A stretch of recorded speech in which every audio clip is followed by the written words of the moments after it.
नमस्कार सर्वांना. प्रादेशिक घडामोडी 2024 याचा दुसरा आणि जानेवारी ते मार्च 2024 या दरम्यानचा हा शेवटचा टप्पा. याच्यानंतर एप्रिल ते जूनला आपण सुरुवात करूयात. तर या ठिकाणी आज काही प्रश्न जे आपले आहेत प्रादेशिक घडामोडींमधले ते आपण समजावून घेऊयात. आता हे जे प्रश्न आहेत ते प्रश्न तोंडपाठ करून ठेवायचे, म्हणजे कसाही प्रश्न आला तर तो तुम्हाला सोडवता येणार आहे. आपण या ठिकाणी प्रश्नांना सुरुवात करूयात. तर प्रश्नांना सुरुवात करताना पहिला आजचा आपला प्रश्न पहा. पहिला आजचा आपला प्रश्न आहे, ब्रिटनमधील कोणत्या शहरामधील कृत्रिम बुद्धिमत्ता केंद्राला छत्रपती शिवाजी महाराज यांचे नाव देण्याची घोषणा महाराष्ट्र दौऱ्यावर आलेल्या मायकल मिलेनी यांनी 15 फेब्रुवारी 2024 रोजी केलेलं आहे. मायकल मिलेनी यांनी केलेलं आहे. लक्षात आलं? ब्रिटनमधील कोणत्या शहरातील कृत्रिम बुद्धिमत्ता केंद्राला, तर लंडन या शहरामधील कृत्रिम बुद्धिमत्ता केंद्राला छत्रपती शिवाजी महाराज यांचं नाव देण्याची घोषणा महाराष्ट्र दौऱ्यावरती आलेल्या मायकल मिलेनी यांनी 15 फेब्रुवारी 2024 रोजी केलेलं होतं. मग हे लंडनचे महापौर आहेत. मायकल मिलेनी लंडनचे महापौर. लक्षात आलं? पुढे जाऊयात. पुढचा प्रश्न पहा. महाराष्ट्रामधील कोणत्या महानगरपालिकेनं 15 फेब्रुवारी 2024 रोजी 75व्या वर्षात पदार्पण केलंय?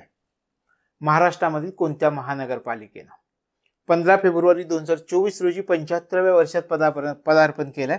पुणे महानगरपालिकेनं केलंय. तशा प्रकारे कधी स्थापन झाली होती? तर 15 फेब्रुवारी 1950 मध्ये पुणे महानगरपालिका स्थापन झाली होती. म्हणजे 75व्या वर्षामध्ये पदार्पण करणारी महानगरपालिका कोणती? तर पुणे आहे 2024 मध्ये, 15 फेब्रुवारी 2024 ला. पुढचा प्रश्न आपण पाहूयात. 12 बलुतेदारांसाठी कोणतं महामंडळ स्थापन करण्याची घोषणा मुख्यमंत्री एकनाथ शिंदे यांनी केलेली आहे? 12 बलुतेदारांसाठी एक महामंडळ स्थापन केले जाणार आहे. तर ते कोणतं महामंडळ महाराष्ट्रामध्ये स्थापन केले जाईल हे आपल्याला माहिती असणं गरजेचं आहे. तर त्यांचं नाव आहे श्री संत गाडगेबाबा आर्थिक मागास विकास महामंडळ. या महामंडळाची स्थापना केली जाणार आहे. लक्षात आलं? 12 बलुतेदारांसाठी कोणत्या महामंडळाची स्थापना केली जाणार आहे? तर श्री संत गाडगेबाबा आर्थिक मागास विकास महामंडळ. पुढच्या प्रश्नाकडे जाऊयात.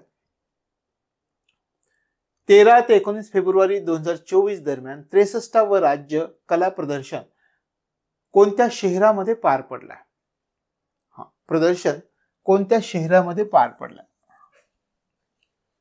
13 ते 19 फेब्रुवारी 2024 दरम्यान 63व राज्य कला प्रदर्शन कोणत्या शहरामध्ये पार पडलाय? लक्षात ठेवा, मुंबई शहरामध्ये पार पडलाय आणि जहांगीर आर्ट गॅलरीमध्ये पार पडलाय. 13 ते 19 फेब्रुवारी 2024 दरम्यान 63व राज्य कला प्रदर्शन मुंबईमध्ये आणि जहांगीर आर्ट गॅलरीमध्ये पार पडलाय. तशा प्रकारे हे कोणामार्फत पार पडण्यात आलं? तर महाराष्ट्र शासनाचं जे कला संचालनालय आहे त्याच्यामार्फत हे कला प्रदर्शन पार पाडण्यात आलेलं आहे. कुठे पार पडलं हे आपल्यासाठी महत्वाचं आहे. मुंबईमध्ये पार पडलंय हे आपल्या लक्षामध्ये आलं. पुढे जाऊयात. टाटा ट्रस्टने भारतातील पहिले लहान प्राणी रुग्णालय कोणत्या शहरामध्ये सुरू करण्याची घोषणा केली?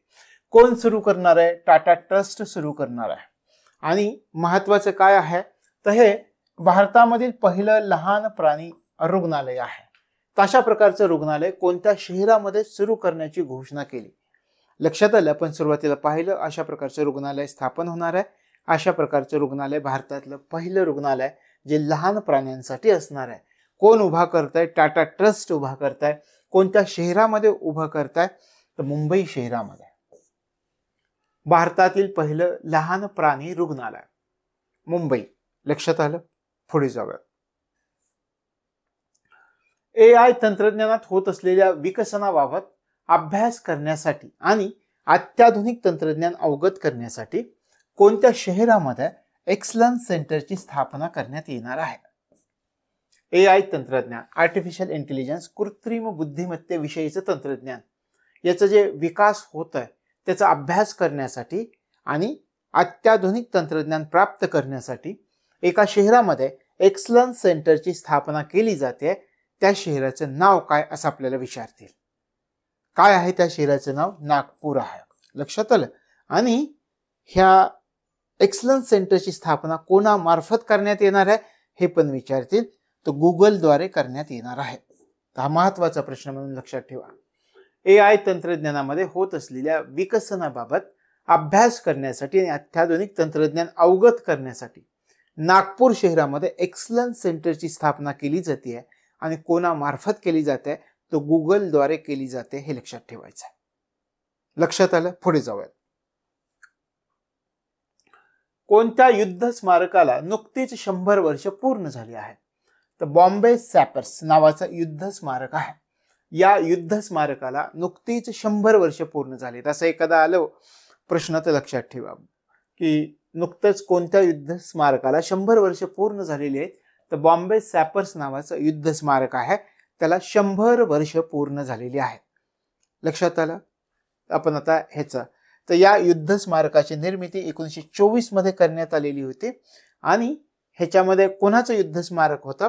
तर पहिल्या महायुद्धामध्ये वीरगती प्राप्त झालेले जे काही सैनिक होते त्यांचं युद्ध स्मारक आहे. आणि आता यासाठी काय केलंय पहा, लष्कर प्रमुख जनरल मनोज पांडे यांनी बॉम्बे इंजिनियर्स ग्रुप आणि सेंटरच्या शताब्दी निमित्त विशेष टपाल तिकीट सुद्धा प्रसिद्ध केलेलं आहे. लक्षात आलं. या दोन घटना जर सरळ प्रश्न विचारला तर लक्षात ठेवायचं की बॉम्बे सॅपर्स नावाचं युद्ध स्मारक आहे. पहिल्या महायुद्धामध्ये जे सैनिक लढले त्यांचं युद्ध स्मारक आहे, ज्यांना वीरगती प्राप्त झाली. 1924 मध्ये हे युद्ध स्मारक निर्माण करण्यात आलेलं होतं. यासाठी मग आपले लष्कर प्रमुख जनरल मनोज पांडे यांनी काय केलंय, हे जो बॉम्बे इंजिनियर्स ग्रुप आणि सेंटर आहे ह्याची जी शताब्दी आहे बॉम्बे सॅपर्स, तर या शताब्दी निमित्त विशेष टपाल तिकीट सुद्धा प्रसिद्ध केलंय. दोन्ही घटना कळाल्या व्यवस्थित. पुढे जाऊयात. 27 जानेवारी 2024 रोजी कोणत्या संचालनालयानं सलग तिसऱ्यांदा प्रतिष्ठेच्या प्रधानमंत्री बॅनरचं विजेतेपद पटकावलं? कोणत्या संचालनालय? Maharashtra national cadet corps. Maharashtra national cadet corps, Maharashtra national cadet corps NCC. तशा प्रकारे 27 जानेवारी 2024 रोजी कोणत्या संचालनालयानं सलग तिसऱ्यांदा प्रतिष्ठेच्या प्रधानमंत्री बॅनरचं विजेतेपद पटकावलं? तर महाराष्ट्राच्या नॅशनल कॅडेट कॉर्प्सनं पटकावलं. आणि हे पुरस्कार कोणाच्या हस्ते प्रदान करण्यात आले? नरेंद्र मोदींच्या हस्ते प्रदान करण्यात आलेले आहेत. लक्षात आलं. तर दिल्लीमध्ये कॅन्टोन्मेंट भाग आहे, तिथे करिअप्पा मैदान आहे आणि त्या मैदानावर रॅली आयोजित करण्यात आलेली होती. तर या NCC रॅलीमध्ये महाराष्ट्राला प्रधानमंत्री बॅनर 2023-24 हा मानाचा पुरस्कार प्रदान केलेला आपल्याला दिसतोय. समजावून घ्या व्यवस्थित. कोणत्या संचालनालयानं सलग तिसऱ्यांदा प्रतिष्ठेच्या प्रधानमंत्री बॅनरचं विजेतेपद पटकावलंय? Maharashtra NCC national cadet corps यानं पटकावलं. हे आपल्या लक्षात आलं. पुरस्कार नरेंद्र मोदींनी प्रदान केलेत. हे काय होतं तर दिल्ली येथे कॅन्टोन्मेंट भागामध्ये करिअप्पा मैदानावर रॅली आयोजित करण्यात आलेली होती आणि या NCC रॅलीमध्ये महाराष्ट्राला हे प्रधानमंत्री बॅनर 2023-24 हा मानाचा पुरस्कार प्रदान करण्यात आला आणि नरेंद्र मोदींच्या हस्ते तो प्रदान करण्यात आला. लक्षात आलं. तर हे लक्षात ठेवायचं. लक्षात राहील तुमच्या. व्यवस्थित पहा आणि मग आपण पुढे जाऊया. पुढचा प्रश्न आपला 2023 मध्ये मराठवाडा विभागामधील कोणत्या जिल्ह्यामध्ये शेतकऱ्यांनी सर्वाधिक आत्महत्या केल्याचं विभागीय आयुक्त कार्यालयाच्या अहवालातून समोर आलंय? 2023 मध्ये मराठवाडा विभागातील कोणत्या जिल्ह्यामध्ये शेतकऱ्यांनी सर्वाधिक आत्महत्या केल्याचं? हे दुर्दैवी गोष्ट आहे आपल्या महाराष्ट्रासाठी किंवा या जिल्ह्यासाठी सुद्धा की अशा प्रकारे सर्वाधिक आत्महत्या केल्याचे विभागीय आयुक्त कार्यालयाच्या अहवालातून समोर आलाय. तर बीड 269. जोपर्यंत आपण पैसे घेऊन मतदान करणार आहोत तोपर्यंत शेतकऱ्यांची आत्महत्या कधीच थांबणार नाही. सुरुवात आपल्यापासून करूयात. जर तुमच्या घरी तुमच्या कुटुंबाला कोणी मतदानासाठी पैसे द्यायला आलं तर घेऊ नका. हे तुमचं कर्तव्य आहे. याच्या आधारावर आपलं राष्ट्र, आपला महाराष्ट्र घडणार आहे. मग ते काय करायचं हे तुमच्यावरती सोपवतं. तर या ठिकाणी हे लक्षात ठेवायचं आहे की 2023 मध्ये मराठवाडा विभागातील कोणत्या जिल्ह्यामध्ये तर बीड जिल्ह्यामध्ये शेतकऱ्यांनी सर्वाधिक आत्महत्या केल्याचं विभागीय आयुक्त कार्यालयाच्या अहवालातून समोर आलं तर बीड जिल्ह्यातून. सर्वाधिक मृत्यूंची नोंद कोणकोणत्या जिल्ह्यांमध्ये झाली पहा. सर्वाधिक शेतकऱ्यांनी आत्महत्या केल्यात बीड जिल्ह्यामध्ये. त्याच्यानंतर छत्रपती संभाजीनगर आपण म्हणतो, नांदेड, धाराशिव, परभणी. तर अशा प्रकारे हा उतरता क्रम आहे. पण सर्वात जास्त आत्महत्या मराठवाड्यातील कोणत्या जिल्ह्यामध्ये झाल्यात? बीडमध्ये झाल्यात. 269 शेतकऱ्यांनी आत्महत्या केल्यात. आणि त्याच्यानंतर छत्रपती संभाजीनगर या भागामध्ये 182 शेतकऱ्यांनी आत्महत्या केलेल्या आहेत. अशा प्रकारे हे लक्षामध्ये ठेवायचं, लक्षामध्ये राहील. ठीक आहे. आपण या ठिकाणी आपण मराठवाडा विभाग म्हणतात. त्याच्यानंतर इथे आपण छत्रपती संभाजीनगरचा सुद्धा विचार केलेला आहे. त्यातल्या बीड जिल्ह्यानं, त्याच्यानंतर छत्रपती संभाजीनगरमध्ये. पुढे जाऊयात. आशियातील सर्वात मोठा परवडणारा गृहनिर्माण प्रकल्प कोठे उभारण्यात आलाय? महत्वाचा आहे. जगामधील म्हणतोय, आशियामधील नाही, जगामधील सर्वात मोठा परवडणारा गृहनिर्माण प्रकल्प कोठे उभारण्यात आला आहे? तर सोलापूरमधील कुंभारी येथे उभारण्यात आलेला आहे. सोलापूरमधील कुंभारी येथे. आणि कोणाच्या हस्ते लोकार्पण झाले पहा याचं? आपल्या देशाच्या पंतप्रधानांच्या हस्ते लोकार्पण झालंय. पंतप्रधान नरेंद्र मोदी यांच्या हस्ते घरांचं लोकार्पण झालेलं आहे. आणि या प्रकल्पामधील 30,000पैकी 15,024 घरांचं लोकार्पण झालंय नरेंद्र मोदींच्या हस्ते. आणि हे जे केलं गेलेलं आहे ते सरकारच्या कोणत्या योजनेच्या माध्यमातून केलं गेलेलं आहे का? हो, सरकारच्या पंतप्रधान आवास योजना या योजनेच्या माध्यमातून हा प्रकल्प कोणी उभारलाय? तर रेननगर फेडरेशननं हा प्रकल्प उभारला आहे. लक्षात आलं. जगातील सर्वात मोठा परवडणारा गृहनिर्माण प्रकल्प कोठे उभारला गेलाय? कुंभारी, सोलापूर या ठिकाणी उभारला गेलाय. आजच्या कालावधीमध्ये घरांच्या किमती जर पाहिल्या तर सर्वसामान्यांच्या आवाक्याबाहेरचे कमीत कमी 15, 20 आणि 1, 2, 3 कोटीपर्यंत सुद्धा रक्कम आपल्याला आढळून येतात. तुम्ही एकदम 20-25 लाखाचं घेणं हे सर्वसामान्यांना न परवडणार आहे. अशा प्रकारचा एक प्रकल्प उभा राहणं गरजेचं होतं. मग हा प्रकल्प कुंभारी येथे उभा राहिलाय सोलापूरमध्ये. जगातील सर्वात मोठा परवडणारा गृहनिर्माण प्रकल्प सोलापूरमधील कुंभारी येथे उभारण्यात आलेला आहे. आपण म्हटलं लोकार्पण केलेलं आहे. यातल्या निम्म्या घरांचं जवळजवळ 30,000पैकी 15,024 घरांचं लोकार्पण झालंय. 19 जानेवारी 2024 रोजी हे लोकार्पण झालं आणि पंतप्रधान नरेंद्र मोदींच्या हस्ते हे लोकार्पण झालेलं आहे. तर याच्यामध्ये आपण म्हटलं की पंतप्रधान आवास योजनेच्या माध्यमातून हा प्रकल्प उभारण्यात आलेला आहे. मग आपल्याला विचारतील कोणत्या योजनेच्या माध्यमातून हा प्रकल्प उभारला जातोय? तर पंतप्रधान आवास योजनेच्या माध्यमातून हा प्रकल्प उभारला जातोय. आणि रेननगर फेडरेशननं हा प्रकल्प उभारला. या प्रकल्पामध्ये 834 इमारती आहे आणि 365 एकर मैदानात हा प्रकल्प उभारण्यात आलाय. म्हणजे जवळजवळ एक शहरच बसवलं जात आहे. 365 एकर म्हणजे मोठा एरिया झाला. तर हे आजचा आपला महत्वाचा प्रश्न तुमच्या लक्षातही आला असेल की जगातील सर्वात मोठा परवडणारा गृहनिर्माण प्रकल्प कोठे उभारला जातो? तो कुंभारी, सोलापूर या ठिकाणी उभारला जातो आहे. पुढच्या प्रश्नाकडे जाऊयात. कोणती इस्पात कंपनी राज्यात 10,000 कोटीची गुंतवणूक करणार आहे? महत्वाचं आहे बरं का हे. कोणती इस्पात कंपनी राज्यात 10,000 कोटींची गुंतवणूक करणार आहे? सूरजागड इस्पात कंपनी. हे नाव बऱ्याचदा आपण ऐकलेलं नाहीये. मग हे लक्षात ठेवायचं की कोणती इस्पात कंपनी राज्यात 10,000 कोटीची इन्व्हेस्टमेंट करेल? तर सूरजागड इस्पात कंपनी आहे. हे लक्षामध्ये ठेवायचं. आणि हा पहा, हा प्रकल्प कोठे उभारला जाईल? तर गडचिरोलीमध्ये पर्यावरण पूरक स्टील प्रकल्प उभारण्यात येणार आहेत. गडचिरोली कोठे उभारला जात आहे?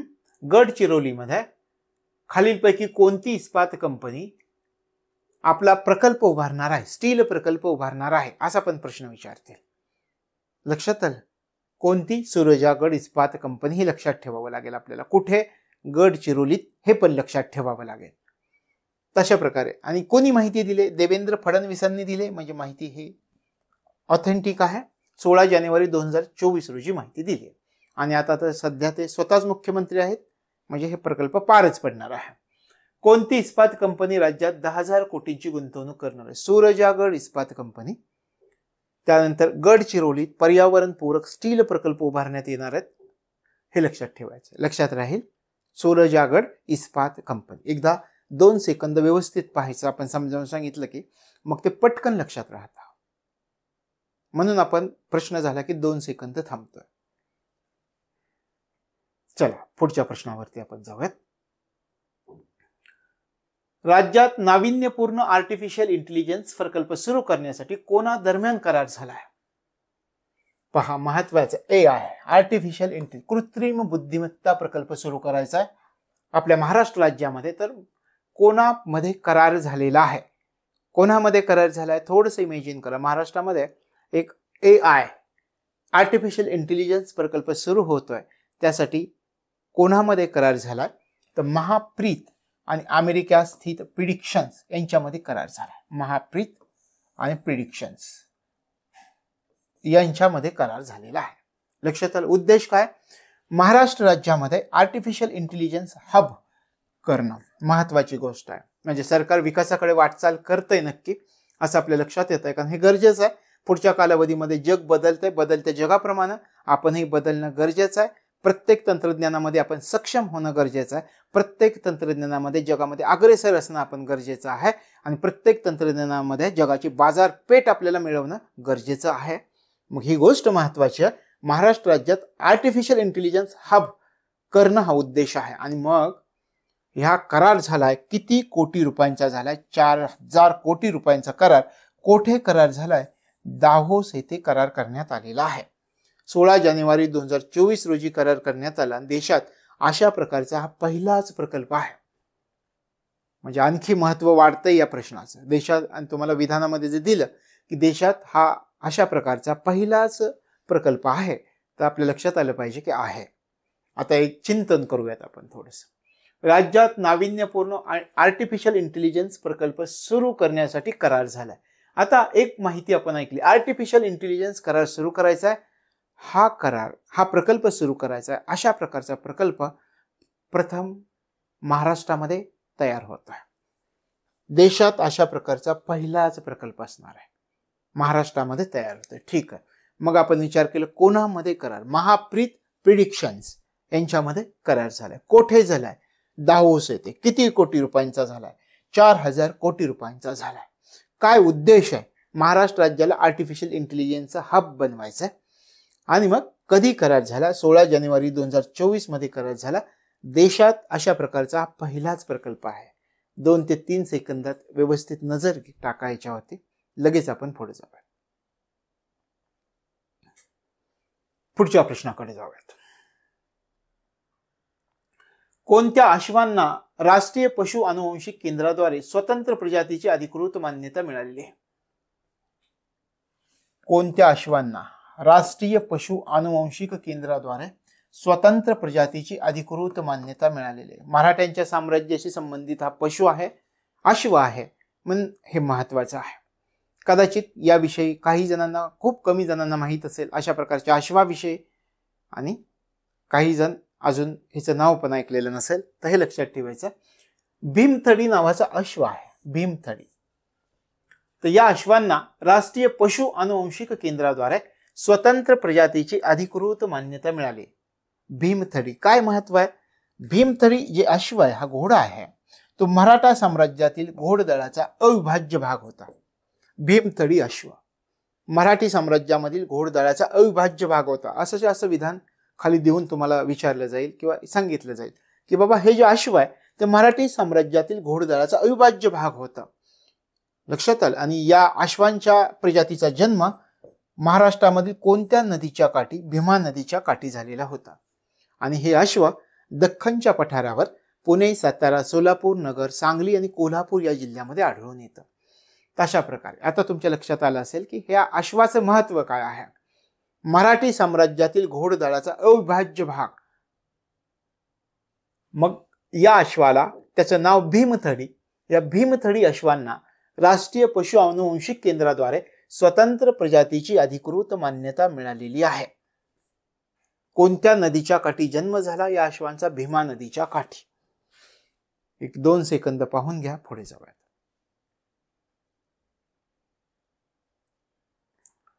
पुढच्या प्रश्नाकडे आपण जातोय.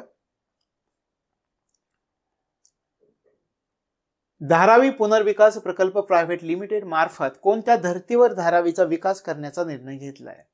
कोणी घेतला आपण ते विचार करूयात. धारावी पुनर्विकास प्रकल्प प्रायव्हेट लिमिटेड मार्फत कोणत्या धर्तीवर धारावीचा विकास करण्याचा निर्णय घेतला? सिंगापूरच्या धर्तीवर धारावीचा विकास करायचा आहे. मोठं क्षेत्र 259 हेक्टर मध्ये पसरलेलं हे क्षेत्र आहे. सिंगापूरच्या धर्तीवर याचा विकास केला जाणार आहे. आशियातली सर्वात मोठी झोपडपट्टी म्हणून धारावीला ओळखलं जातं. अशा प्रकारे धारावी पुनर्विकास प्रकल्प प्रायव्हेट लिमिटेड मार्फत कोणत्या धर्तीवर धारावीचा विकास करण्याचा निर्णय घेतला आहे? सिंगापूरच्या धर्तीवर हा डिसिजन तुम्हाला लक्षात आलं. धारावीची झोपडपट्टी तर हे आपल्याला नक्की माहिती आहे, नाव तरी आपण ऐकलंय. सर्वात मोठी झोपडपट्टी हे पण आपण ऐकलंय. आज किती मोठी झोपडपट्टी हे तुमच्या लक्षात आलं. 259 हेक्टर मध्ये पसरलेली ही झोपडपट्टी आहे. आशियातली सर्वात मोठी झोपडपट्टीचा विकास करणं गरजेचं आहे. लक्षात आलं. मग काय केलंय? सिंगापूरच्या धर्तीवर हिचा विकास केला जाणार आहे. प्रत्यक्षात हा विकास होतोय का हे पण पाहणं आपल्याला गरजेचं आहे. मोठा प्रकल्प आहे. आणि मग अदानी DRPPL हा अदानी समूह आणि महाराष्ट्र सरकार यांचा संयुक्त उपक्रम आहे. म्हणजे हा कोणाचा संयुक्त उपक्रम आहे? DRPPL म्हणजे काय? धारावी पुनर्विकास प्रकल्प प्रायव्हेट लिमिटेड हा कोणाचा संयुक्त प्रकल्प आहे? अदानी समूह आणि महाराष्ट्र सरकार यांचा संयुक्त उपक्रम आहे. लक्षात आलं. हा अदानी प्रॉपर्टीजनं याच्यामध्ये किती गुंतवणूक केली? 5069 कोटी गुंतवणुकीच्या ऑफरसह धारावीचा पुनर्विकास करण्याची बोली यांनी जिंकलेली आहे अदानी समूहाने. आता हा मुद्दा तुमच्या लगेच लक्षात राहील. धारावीच्या झोपडपट्टीचा विकास करायचा आहे. कशाच्या धर्तीवर? सिंगापूरच्या धर्तीवर करायचा आहे. ठीक आहे, आपल्या लक्षात आलं. आणि या झोपडपट्टीचं महत्व मी समजून घेतला. आशियातली सर्वात मोठी झोपडपट्टी आहे. 259 हेक्टरवर पसरलेली झोपडपट्टी आहे. त्याच्यानंतर हा जो प्रकल्प आहे तो कोणाचा संयुक्त प्रकल्प आहे? अदानी समूह आणि महाराष्ट्र सरकार यांचा संयुक्त प्रकल्प आहे. अदानी समूह किती गुंतवणूक करेल? 5069 कोटी रुपयांची गुंतवणूक करणार आहे. लक्षात आलं. पुढे जाऊ. राज्यातील तरुणांना रोजगारक्षम बनवण्यासाठी कौशल्य विकास सोसायटी मार्फत कोणते अभियान राबवण्यात येत आहे?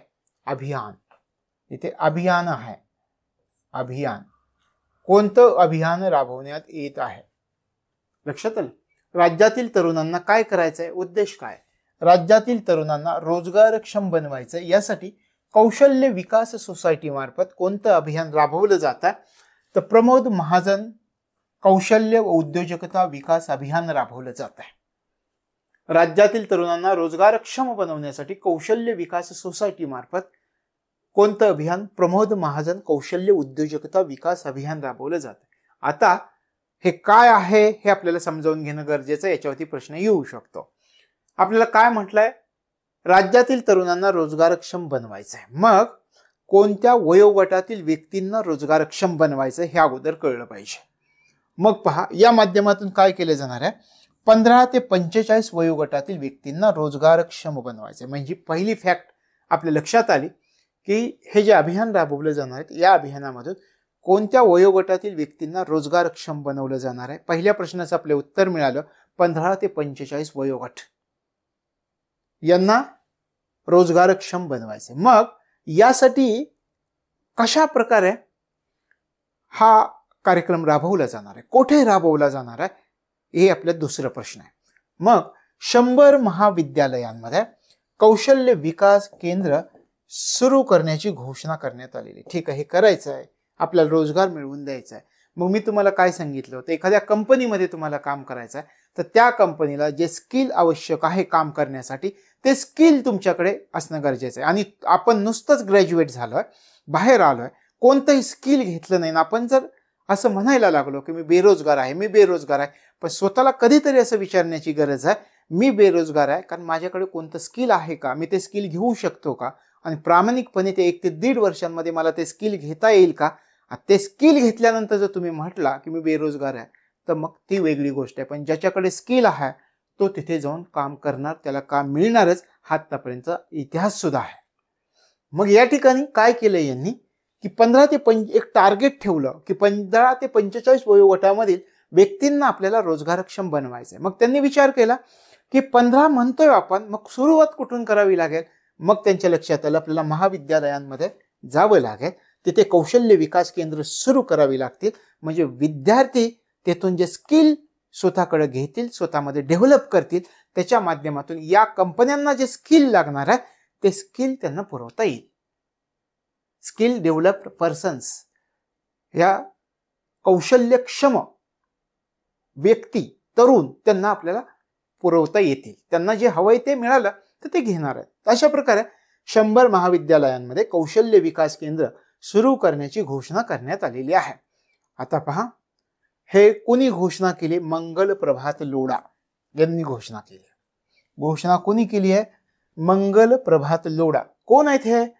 कौशल्य, रोजगार, उद्योजकता आणि नाविन्यता मंत्री. माहिती असलं पाहिजे, आपण स्किल डेव्हलपमेंटचा अभ्यास करतोय. आता हे मंत्रिमंडळ बदललंय, मग त्याच्यामध्ये आपल्याला पाहावं लागेल सध्याची परिस्थिती मी म्हणतो. तर ही घोषणा कधी झाली होती?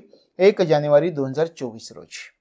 लक्षात आलं? आता तुमच्या लक्षात आलं असेल, राज्यातील तरुणांना रोजगारक्षम बनवण्यासाठी कौशल्य विकास सोसायटी मार्फत कोणतं अभियान राबवलं जातं? प्रमोद महाजन कौशल्य उद्योजकता विकास अभियान. कोणत्या वयोगटामध्ये? विचार करा, मी प्रश्न विचारतो. कोणत्या वयोगटामध्ये? 15 ते 45. कोठे? महाविद्यालयांमध्ये. किती? 100 महाविद्यालयांमध्ये.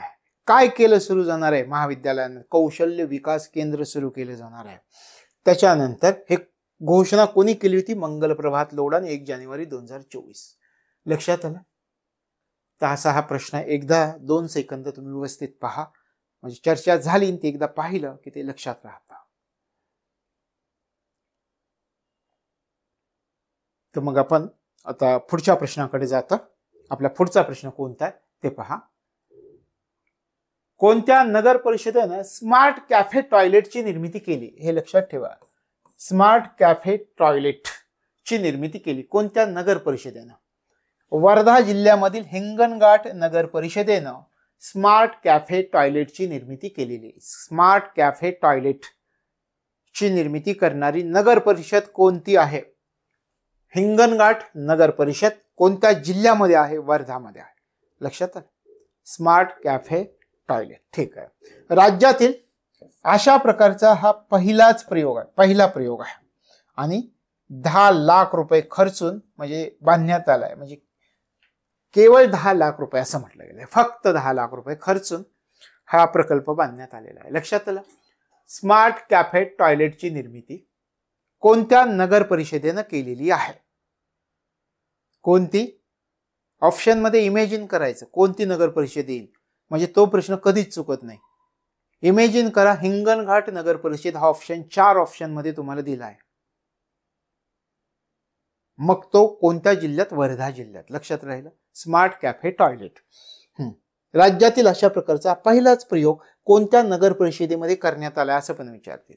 हिंगणघाट नगर परिषद. पुढे जाऊयात, पुढच्या प्रश्नाकडे जाऊया. आपला पुढचा प्रश्न आहे, आंतरराष्ट्रीय मसाला क्वीन म्हणून परिचित असणाऱ्या कोणाचं नुकतंच निधन झालंय? आंतरराष्ट्रीय मसाला क्वीन म्हणून परिचित असणाऱ्या कोणाचं नुकतंच निधन झालंय? कमल शंकर परदेशी. आंतरराष्ट्रीय मसाला क्वीन म्हणून या परिचित होत्या. आता हे मलाही माहीत नव्हतं, कदाचित तुम्हालाही माहीत नसेल की अशा प्रकारे आंतरराष्ट्रीय मसाला क्वीन म्हणून यांना ओळखलं जात होतं. हे लक्षामध्ये ठेवा. जाता जाता मुद्दाम हा प्रश्न घेतलाय, तुम्हाला माहीत असणं गरजेचं आहे. आंतरराष्ट्रीय मसाला क्वीन म्हणून परिचित असणाऱ्या कोणाचं नुकतंच निधन झालंय? कमल शंकर परदेशी यांचं निधन झालंय. कुठल्या होत्या त्या? खुडबाव तालुका दौंड जिल्हा पुणे येथे निधन झालंय त्यांचं. आणि अंबिका महिला सहकारी औद्योगिक संस्थेच्या त्या अध्यक्षा होत्या. लक्षात आलं? कमल शंकर परदेशी, आंतरराष्ट्रीय मसाला क्वीन. पुढे जाऊयात. पंतप्रधान नरेंद्र मोदींनी कोणत्या शहरामध्ये 19 जानेवारी 2024 रोजी सुमारे 2000 कोटी रुपयांचा 8 अमृत प्रकल्पांची पायाभरणी केलेली आहे?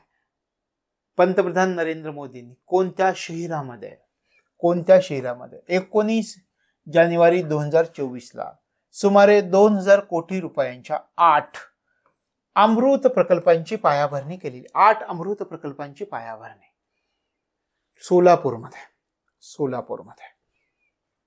8 अमृत प्रकल्पांची पायाभरणी. काय आहे अमृत प्रकल्प ते पाहूया. ह्याचं उद्दिष्ट काय आहे? निवडक शहर आणि गावांमध्ये मूलभूत पायाभूत सुविधांचा विकास करायचा आहे आणि याला अमृत प्रकल्प असं म्हटलं गेलेलं आहे. लक्षात आलं? निवडक शहरे आणि गावांमध्ये मूलभूत पायाभूत सुविधांचा विकास करायचा आहे, याला म्हटलं गेलेलं आहे. आपण म्हटल्याप्रमाणे अमृत प्रकल्प. अमृत हे पहा, त्याचा लॉंग फॉर्म पण यांनी दिलेला आहे. अमृतचं ऍक्च्युली याचा लॉंग फॉर्म काय आहे? अमृत अटल मिशन आणि अर्बन ट्रान्सफॉर्मेशन. लक्षात आलं? तर हे अमृतचा लॉंग फॉर्म आहे. किती? 2000 कोटी रुपयांचा हा प्रकल्प आहे आणि किती उभारले जाणार आहेत? 8 अमृत प्रकल्प उभारले जाणार आहेत. त्याची पायाभरणी कोणत्या शहरामध्ये झाली? सोलापूर शहरामध्ये झालेली आहे. आता याच्यामध्ये काय केलं जाणार आहे? अमृत मिशन सुरू केलं. आता तुम्हाला विचारतील, हे अमृत मिशन जे सुरू केलं ते किती निवडक शहरांमध्ये सुरू केले? देशभरामध्ये किती शहरांमध्ये हे सुरू करण्यात आलेलं आहे? पहिल्या टप्प्यामध्ये देशभरामधील निवडक 500 शहरांमध्ये हे अमृत मिशन सुरू करण्यात आलेलं. हा पण प्रश्न आपल्यासाठी महत्वाचा आहे. हे विधानामध्ये विचारतील, डायरेक्ट नाहीत विचारणार, विधानामध्ये विचारतील की देशातील निवडक 500 शहरांमध्ये अमृत मिशन सुरू करण्यात आलेले. उद्दिष्ट मी तुम्हाला सांगितलं, निवडक शहर आणि गावांमध्ये मूलभूत पायाभूत सुविधांचा विकास केला जातो. लक्षात आलं? पंतप्रधान नरेंद्र मोदींनी कोणत्या शहरामध्ये 19 जानेवारी 2024 ला किती रुपयांच्या, हे पण लक्षात ठेवा, 2000 कोटी रुपयांच्या 8 अमृत प्रकल्पांची पायाभरणी केली आहे.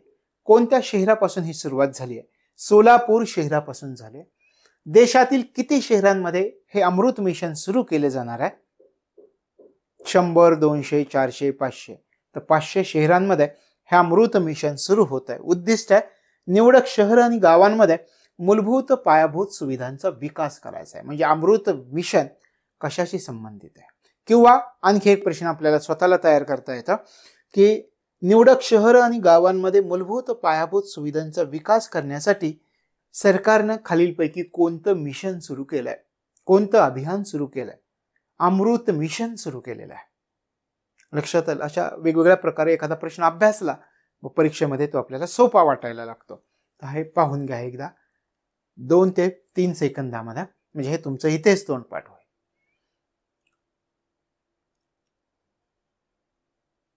पुढच्या प्रश्नाकडे आपण जातो.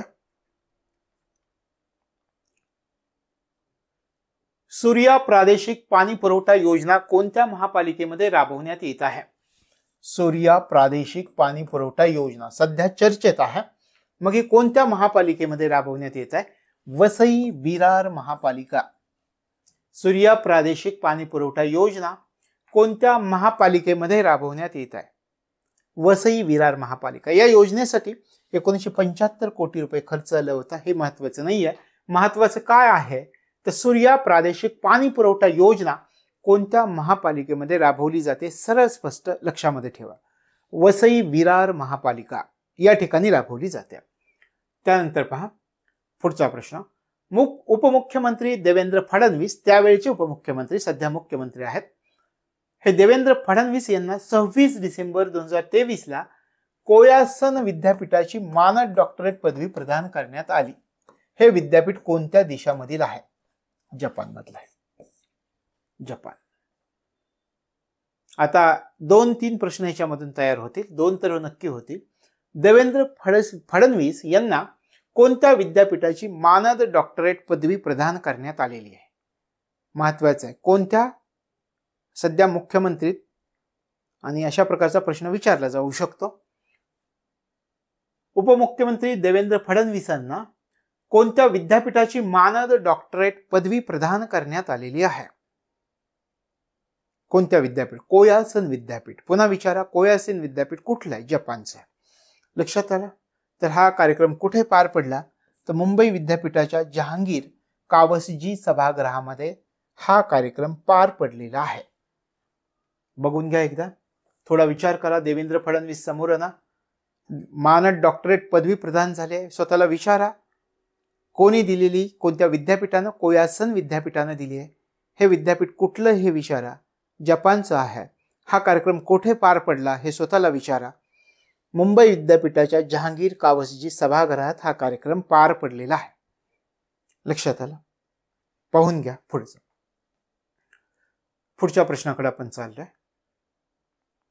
विदर्भातील कोणत्या 3 जिल्ह्यात संत्रा प्रक्रिया केंद्र उभारण्यात येत आहेत व उभारणार आहेत? कोणत्या 3 जिल्ह्यात? नागपूर, अमरावती आणि बुलढाणा या 3 जिल्ह्यात. कोणत्या 3 जिल्ह्यांमध्ये संत्रा प्रक्रिया केंद्र उभारली जाणार आहेत?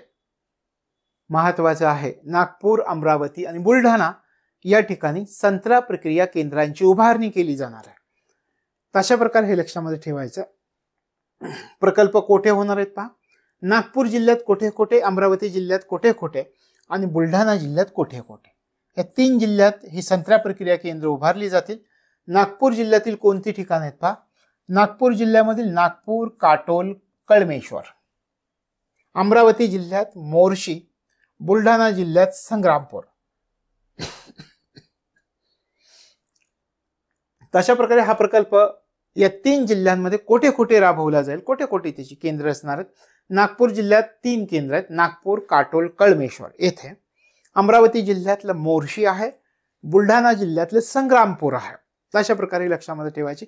या 3 जिल्ह्यातील संत्रा फळावर प्रक्रिया करणाऱ्या सुविधांची उभारणी करायची.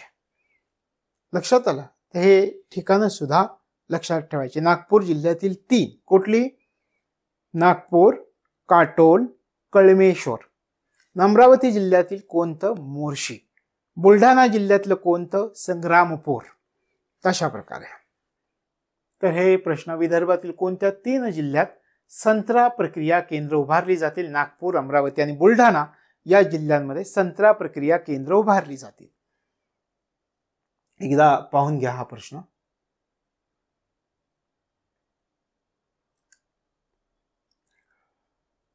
पुढे जाऊयात पुढच्या प्रश्नाकडे.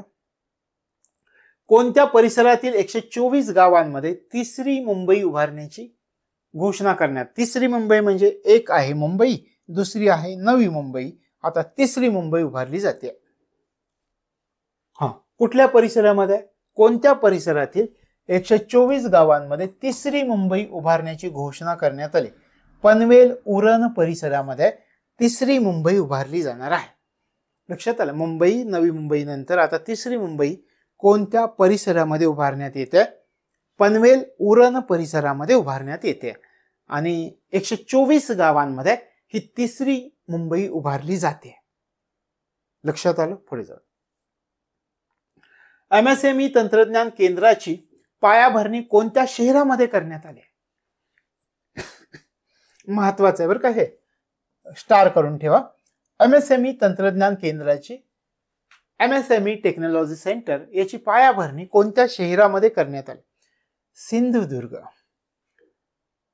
MSME तंत्रज्ञान केंद्र कोणत्या शहरात उभारण्यात येत आहे? कुठे? सिंधुदुर्ग येथे पायाभरणी केली जात आहे.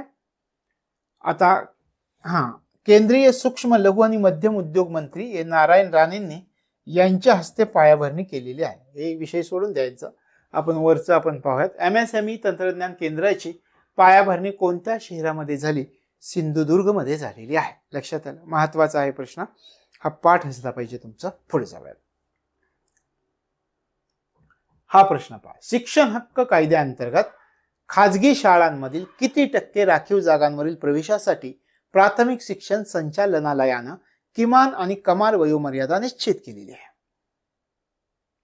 काय म्हटलंय पहा. शिक्षण हक्क कायद्याअंतर्गत खाजगी शाळांमध्ये किती टक्के? खाजगी शाळांमध्ये 25% हे लक्षात ठेवायचं आहे. 25% राखीव जागांवर खाजगी शाळांमध्ये बरं का, खाजगी शाळांमधील 25% राखीव जागांवरील प्रवेशासाठी प्राथमिक शिक्षण संचालनालयानं किमान आणि कमाल वयोमर्यादा निश्चित केली. 25%. आता किती किमान आणि किती कमाल वयोमर्यादा? पूर्व प्राथमिक प्रवेश जर असेल तर 31 डिसेंबर 2024 पर्यंत वयोमर्यादा किमान 3 वर्ष, कमाल 4 वर्ष.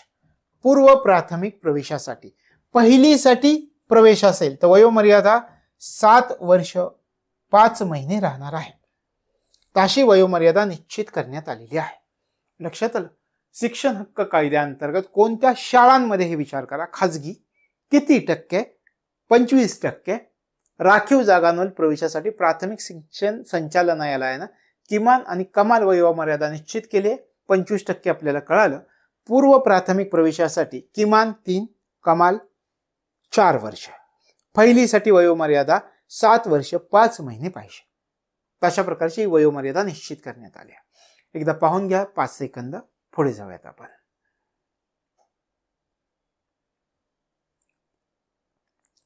चला आपण पुढे जातोय पुढच्या प्रश्नाकडे. मुंबई सागरी किनारा मार्ग प्रकल्पातील कोणत्या टप्प्याचं लोकार्पण कोणत्या टप्प्याचं लोकार्पण 11 मार्च 2024 रोजी करण्यात आलं आहे? मुंबई सागरी किनारा मार्ग प्रकल्पातील वरळी ते मरीन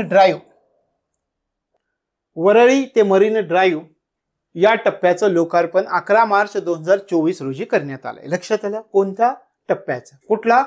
मुंबई सागरी किनारा मार्ग या प्रकल्पामधील वरळी ते मरीन ड्राईव्ह या टप्प्याचं लोकार्पण 11 मार्च 2024 ला झालेलं आहे. पुढे जाऊयात. दस्तऐवजांवर आईचं नाव बंधनकारक करण्याचा निर्णय केव्हापासून घेण्यात आलेला आहे? 11 मार्च 2024 मध्ये. आता हे बंधनकारक झालंय. आईचं नाव टाकायचं आहे दस्तऐवजांवर. खरं तर आईचं नाव सुरुवातीपासूनच हवं होतं, पण आता बंधनकारक केलेलं आहे. तर सरकारी दस्तऐवजांमध्ये नावाची रचना कशी असेल पहा. सुरुवातीला उमेदवाराचं नाव असेल, नंतर आईचं नाव असेल, नंतर वडिलांचं नाव असेल आणि शेवटी आडनाव असेल. तशा प्रकारे सरकारी दस्तऐवजांमध्ये नावाची रचना कशी असेल तशा प्रकारे असणार आहे. उमेदवाराचं नाव, आईचं नाव, वडिलांचं नाव, शेवटी आडनाव. वडिलांना नेहमी मागं ठेवलं जातं आपल्या संस्कृतीमध्ये आणि आई नेहमी प्रिय पण असते. आणि वडील ज्यावेळी वळण लावायला जातात त्यावेळेस ते नकोशे वाटायला लागतात विद्यार्थ्यांना बऱ्याचदा. तर त्याच्यामुळे सरकारनं तोच विचार केला, हा बाबा मागच पाहिजे, पुढं नको, असं काहीतरी असावं. चला आपण पुढे जाऊया. दस्तऐवजांवर आईचं नाव बंधनकारक करण्याचा निर्णय केव्हापासून घेण्यात आला? 11 मार्च 2024 रोजी. नावाची रचना कशी आहे? उमेदवाराचं नाव, त्यानंतर आईचं नाव, त्यानंतर वडिलांचं नाव आणि शेवटी आडनाव असणार आहे. तर हा निर्णय झालाय 11 मार्च 2024 ला. हे महत्वाचं लक्षात ठेवा. 11 मार्च 2024 रोजी झालेली जी मंत्रिमंडळ बैठक आहे त्या बैठकीमध्ये महाराष्ट्र सरकारनं हा डिसिजन घेतलेला आहे. लक्षात आलं? आणि काय सांगितलंय पहा. 1 मे 2024 रोजी व त्यानंतर जन्मलेल्या सर्व बालकांच्या अशा स्वरूपात नावाची नोंद बंधनकारक आहे. कधीपासून पहा. 1 मे 2024 रोजी आणि त्यानंतर जन्म झालेल्या सर्व बालकांच्या अशा स्वरूपात नावाची नोंद असणं बंधनकारक आहे. म्हणजे ही तारीख आपल्यासाठी महत्वाची आहे. हा निर्णय कधी घेतला किंवा कधीपासून हे लागू असणार आहे? 1 मे 2024 या दिवसापासून लागू आहे. हे सगळं नाव टाकणं लक्षात आलं? हे लक्षात ठेवायचं. दस्तऐवजावर आईचं नाव बंधनकारक करण्याचा निर्णय केव्हापासून? 11 मार्च 2024. केव्हापासून लागू? 1 मे 2024 पासून लागू. लक्षात आलं? पुढे जाऊ. 9 मार्च 2024 रोजी मुख्यमंत्री एकनाथ शिंदे यांच्या हस्ते बांबू मूल्यवर्धन केंद्र आणि टसर रेशीम शाश्वत रोजगार व वनसंवर्धन प्रकल्प या प्रकल्पांचं लोकार्पण कोणत्या ठिकाणी करण्यात आलंय? दरे, तालुका महाबळेश्वर, जिल्हा सातारा. लक्षात आलं? 9 मार्च 2024 रोजी मुख्यमंत्री एकनाथ शिंदे यांच्या हस्ते झालं होतं. आता ते उपमुख्यमंत्री आहेत. कशाचं? बांबू मूल्यवर्धन केंद्र, टसर रेशीम शाश्वत रोजगार व वनसंवर्धन प्रकल्प. कुठे झालं होतं? दरे, तालुका महाबळेश्वर, जिल्हा सातारा. तशा प्रकारे गाळमुक्त धरण आणि गाळयुक्त शिवार या योजनेचा शुभारंभ यांच्या हस्ते झाला. तर याच्यावर प्रश्न कसा विचारतील पहा. गाळमुक्त धरण आणि गाळयुक्त शिवार योजनेचा शुभारंभ कोठून करण्यात आला? लक्षात येतंय? गाळमुक्त धरण आणि गाळयुक्त शिवार योजनेचा शुभारंभ कोठून करण्यात आला? दरे, तालुका महाबळेश्वर, जिल्हा सातारा. लक्षात आलं? पुढे जाऊयात. 8 मार्च 2024 रोजी या ठिकाणी महादेव वन निसर्ग परिचय केंद्राचं उद्घाटन करण्यात आलं. कोणत्या ठिकाणी? महादेव वन निसर्ग परिचय केंद्र याचं उद्घाटन झालंय 8 मार्च 2024 ला भीमाशंकर या ठिकाणी झालंय. तर हे सुधीर मनगुंटीवार यांच्या हस्ते उद्घाटन झालेलं आहे.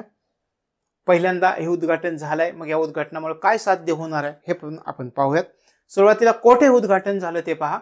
8 मार्च 2024 रोजी महादेव वन निसर्ग परिचय केंद्राचं उद्घाटन कोणत्या ठिकाणी करण्यात आलं? भीमाशंकर या ठिकाणी करण्यात आलं. केंद्रामुळे काय साध्य होणार आहे? भीमाशंकरच्या जंगलामध्ये आढळणारे वन्य प्राणी, वन्य संपदा, वैशिष्ट्यपूर्ण नैसर्गिक घटक यांची माहिती पर्यटकांना एकाच ठिकाणी जाणून घेता येणार आहे. त्याच्यामुळे भीमाशंकरच्या जंगलामध्ये तुम्ही काही पर्यटन आवडतं, काही जणांना बाहेर फिरायला आवडतं, मोकळ्या वातावरणामध्ये श्वास घ्यायला आवडतं आणि लोक त्यासाठी वेळ पण काढतात आणि काढला पण पाहिजे. तर मग त्यांना काय मिळेल? तर भीमाशंकरच्या जंगलामध्ये जे काही वन्य प्राणी ते पाहायला मिळतील, तिथली वनसंपदा अभ्यासायला मिळेल, पाहायला मिळेल, तिथले जे वैशिष्ट्यपूर्ण नैसर्गिक घटक आहेत त्यांची माहिती मिळेल आणि हे सगळं पर्यटकांना कुठे? तर एकाच ठिकाणी मिळणार आहे पाहायला. तर अशा प्रकारे ह्या 8 मार्च 2024 रोजी महादेव वन निसर्ग परिचय केंद्राचं उद्घाटन करण्यात आलेलं आहे. कोणत्या ठिकाणी? भीमाशंकर या ठिकाणी. लक्षात आलं? पुढे जाऊया. राज्य सरकारच्या पर्यटन विकास महामंडळाच्या कोयना जलपर्यटनाचा शुभारंभ मुख्यमंत्री एकनाथ शिंदे यांच्या हस्ते कोणत्या ठिकाणी करण्यात आला? पर्यटन विकास महामंडळाच्या कोयना जलपर्यटनाचा शुभारंभ केलाय. कोणत्या ठिकाणी करण्यात आलाय? मुनावळे या ठिकाणी, सातारा जिल्ह्यातील जावळी तालुका, मुनावळे या ठिकाणी. राज्य सरकारच्या कशाचा? पहा, पर्यटन विकास महामंडळाच्या कोयना जलपर्यटनाचा शुभारंभ. महत्वाचा आहे, कोयना जलपर्यटनाचा शुभारंभ खालीलपैकी कोणत्या ठिकाणी करण्यात आलेला होता? मुनावळे या ठिकाणी, सातारा जिल्ह्यातील जावळी तालुका. आणि हे देशामधील गोड्या पाण्यातील सर्वात मोठे जलपर्यटन केंद्र आहे. देशातील गोड्या पाण्यातील सर्वात मोठं जलपर्यटन केंद्र कोणत्या ठिकाणी आहे हे पण लक्षात ठेवावं लागेल. लक्षात आलं? पाहून घ्या एकदा. कोयना जलपर्यटनाचा शुभारंभ मुनावळे, जावळी तालुका, सातारा जिल्हा. देशातील गोड्या पाण्यातील सर्वात मोठं हे जलपर्यटन केंद्र मानलं जातं. पुढचा प्रश्न पहा. फ्रान्सच्या थेम्स इंटरनॅशनल युनिव्हर्सिटीतर्फे कोणाला मानद डॉक्टरेट प्रदान करण्यात आलेले आहे? निलेश लंकेंना केली आहे. हे एवढं महत्वाचं नाही, यांचं विचारणार नाहीयेत. फ्रान्सच्या थेम्स इंटरनॅशनल युनिव्हर्सिटीतर्फे कोणामार्फत? फ्रान्सची युनिव्हर्सिटी आहे, त्या युनिव्हर्सिटीचं नाव काय? Thames international university. याच्या मार्फत कोणाला मानद डॉक्टरेट प्रदान करण्यात आली? तर निलेश लंकेंना हे मानद डॉक्टरेट प्रदान करण्यात आले. ते राष्ट्रवादी काँग्रेसचे आमदार आहेत. पुढच्या प्रश्नाकडे आपण जाऊयात. छत्रपती संभाजी महाराजांच्या राज्यातील सर्वात उंच पुतळ्याचं कोणत्या ठिकाणी अनावरण करण्यात आलंय? हे मात्र महत्वाचं आहे. छत्रपती संभाजी महाराजांच्या राज्यातील सर्वात उंच पुतळा याचं कोणत्या ठिकाणी अनावरण करण्यात आलंय? रत्नागिरीमध्ये. पाया 35 फूट आहे आणि त्यावर 21 फूट पुतळा आहे. पाया 35 फूट आणि त्याच्यावरती 21 फूट पुतळा. तर छत्रपती संभाजी महाराजांच्या राज्यातील सर्वात उंच पुतळ्याचं रत्नागिरीमध्ये अनावरण करण्यात आलेलं आहे. लक्षात आलं? पुढे जाऊया. कोणत्या ठिकाणी बिबट सफारीची निर्मिती करण्यास मंत्रिमंडळाच्या बैठकीत मान्यता देण्यात आली? हे महत्वाचं आहे. कोणत्या ठिकाणी बिबट सफारीची निर्मिती करण्यास मंत्रिमंडळाच्या बैठकीमध्ये मान्यता देण्यात आलेली आहे? आंबेगव्हाण, जुन्नर, पुणे. कोणत्या ठिकाणी बिबट सफारीची निर्मिती करण्यास मंत्रिमंडळाच्या बैठकीत मान्यता देण्यात आलेली? आंबेगव्हाण, जुन्नर, पुणे या ठिकाणी मान्यता देण्यात आलेली आहे. लक्षात आलं? पुढे जाऊया. मुंबई सोलापूर नंतर वातावरणीय बदल कृती तयार करणारं राज्यातील तिसरं शहर कोणतं ठरलंय? मुंबई सोलापूर नंतर वातावरणीय बदल कृती तयार करणारं राज्यातील तिसरं शहर नाशिक शहर ठरलंय. लक्षात आलं? हे पाठ करून ठेवा. त्यानंतर पहा, सातारा जिल्ह्यातील मान तालुक्यात जिहे काटापूर पाणी योजनेला कोणाचं नाव देण्यात आलेलं आहे? सातारा जिल्ह्यातील मान तालुक्यात जिहे कठापूर पाणी योजनेला लक्ष्मणराव इनामदार यांचं नाव देण्यात आलेलं आहे. कोणत्या पाणी योजनेला? जिहे कठापूर पाणी योजनेला कोणत्या तालुक्यात? मान तालुक्यामध्ये. कोणत्या जिल्ह्यात? सातारा. कोणाचं नाव दिलं? लक्ष्मणराव इनामदार यांचं नाव दिलं. पुढचा प्रश्न पहा, शहर पर्यावरण कृती आराखडा तयार करणारी मुंबई नंतरची दुसरी महापालिका कोणती ठरली आहे? शहर पर्यावरण कृती आराखडा तयार करणारी मुंबई नंतरची दुसरी महापालिका पुणे ठरली आहे. शहर पर्यावरण कृती आराखडा तयार करणारी मुंबई नंतरची दुसरी महापालिका कुठली? पुणे.